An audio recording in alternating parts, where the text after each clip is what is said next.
bed ni wadiyo ji gosuru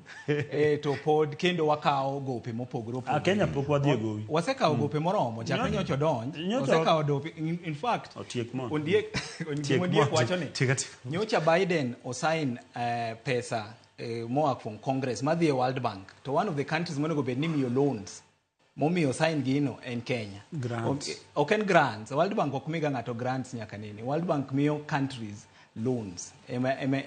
emidhi miwa. To ok apogora gondiek wacho gima ber ni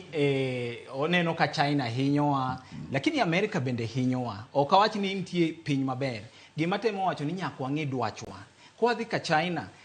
kwa bedo kod gi deal kata gi tudruok mora mora to wapenjire ni erogin gidwa loso nwa ndara er gima wayudo koa kuom gima gidwa loso ni en gima dhi hinyowa en gima dhi miyowa opportunities mopogore opogore omiyo the problem ok ahinya pinje madongo gin wan nikech wan kwa dhi e mesa kacha to wiwa wil gi gima onego bed nwang'iyo ka dwachwa kendo dwachwa ma wiwa wil gi dwachwa koso gin gi teko molowa koro ngiso ni nyaka idog chien nikech ng'ato ko e witi ng'eni dwachi ok ochuna inyalo chopo gi dwachi to ng'isi ni apana to mano ka dok manende Kennedy wacho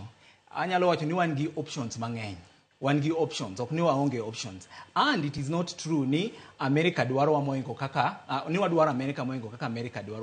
dwaro wantie gik mang'eny mani Africa ka king'iyo sani America ng'iyo piny ma Africa manyalo bet gi ginyalo bet go gi strategic partnership e watch security kaka kama ginyalo kete base margi pinje moko wacho ni gin ok gidwa omiyo ka ginyalo miyo konyruok moro to giwacho ni ka miyo konyruok ni to bende nyaka umiwa gini to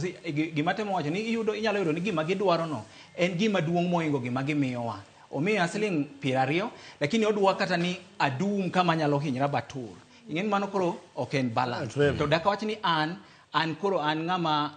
powers magatin ng'ama piny maduong' chako wacho gimoro to adum mano ni kinde machon in fact the world is moving towards multipolar sani ok en